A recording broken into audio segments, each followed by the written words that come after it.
Hello everyone, Wendy Ross for USTrotting. Our Top Contenders tour continues in New Jersey. The rain has cleared out and we have found some sunshine as we make a stop in Howe, New Jersey and check in on the Alagna Armada.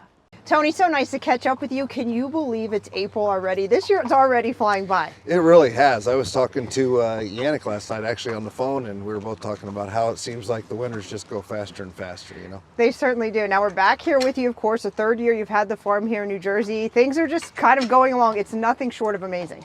Yeah, you know, the transformation, everybody that saw the farm when we first bought it, you know, we still have the paddocks to finish up. You know, we've had some issues with the dirt, with the DEP, getting all that taken care of, but they're ready to go in.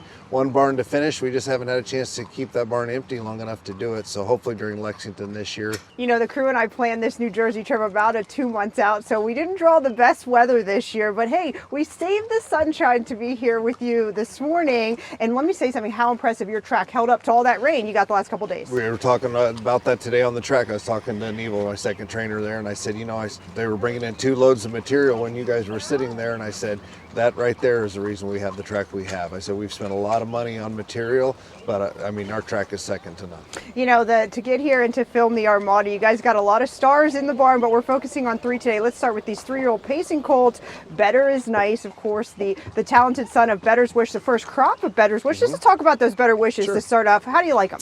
Well, you know, I had 2. I had Better is Nice and Odds on Steno, so I definitely can't complain. You know, I think I had the nicest colt and the nicest filly of the breed. So, you know, I really liked the horse. I went back and bought some more this year. So, and I've got a couple that are training good, 2-year-olds. So I think the horse will do well. Better is Nice turned heads all last year. I think really what you noticed about him is how aggressive he was, and he's fast, right? And if he's just a notch under there, of course, with Captain Albano. But you know, I think Better is Nice is really one to watch this year. And let's talk about that group coming back at 3 is always competitive. Yeah, I think it's a real wide open group. You know, I think you know, that horse, you know, my horse, he started early and went late. You know, and he had you know, the only really bad race he went was in the Breeders' Crown final. And you know, I hate to be that guy, but he was definitely affected by the recall. You know, he went to the gate, he was aggressive like he normally is going to the gate, but when he had to take him off the gate, he lost his air.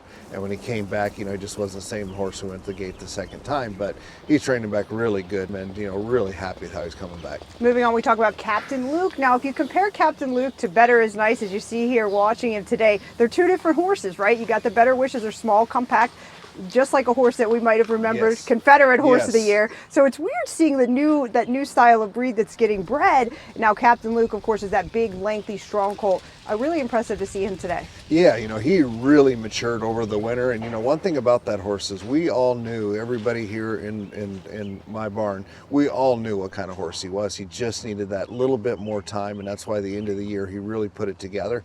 You know, and that being said, that's why, you know, I'm a big believer in how they finish up their years, generally how they're going to come back. And you know, he couldn't have come back, you know, any better and finished his year any stronger. So hopefully that, you know, bodes well for him coming back. But you know, he's been very sharp this winter. Quick question, just talking about the breed in general. Let's go back to Captain Treacherous, of course, put you on the map with all the fame. Let's go back to 11, 12 years ago to talk about how the breed is now. How do you think it's progressed through the years? Yeah, like you say, I think, you know, our breed's gotten a little bit more of the thoroughbredish. You know, I don't think they'd really require the training, the drilling that they used to.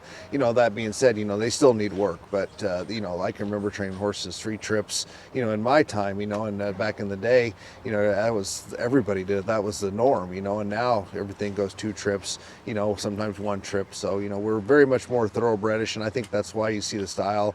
Like you said earlier, the hybrid of the horse has changed a little bit, but you know, you'll still get the big rugged, like the Captain colts that you know, show that. But you know, I think a smaller horse stays a little sounder, so I think that really does help. Turning the page from pacing to trotting, we're here to talk about Winter Soldier. Now, a colt that you had a lot of confidence in too. You put him on some big stage scenes. How do you think he was at 2? And seeing here today, he's impressive looking at 3. You know, I think that you know, being as the breed, being a FaceTime Bourbon, you know, and everybody knows that the European horses that, you know, any kind of European influence on the sire side, they're going to be a little bit more immature than what the American breds are. But you know, that horse, I think he did very well for being a foreign bred horse to do what he did, and I give a lot of credit to that being out of the muscle mass mare. I think that's what gave him a little bit more of his early maturity than you would normally see in a FaceTime Bourbon. So definitely credit to, you know, Stefan Balazzi for breeding the mare to that horse. But you know, we were always high on the horse. He was a little aggressive at times last year, but he's really calmed down over the winter.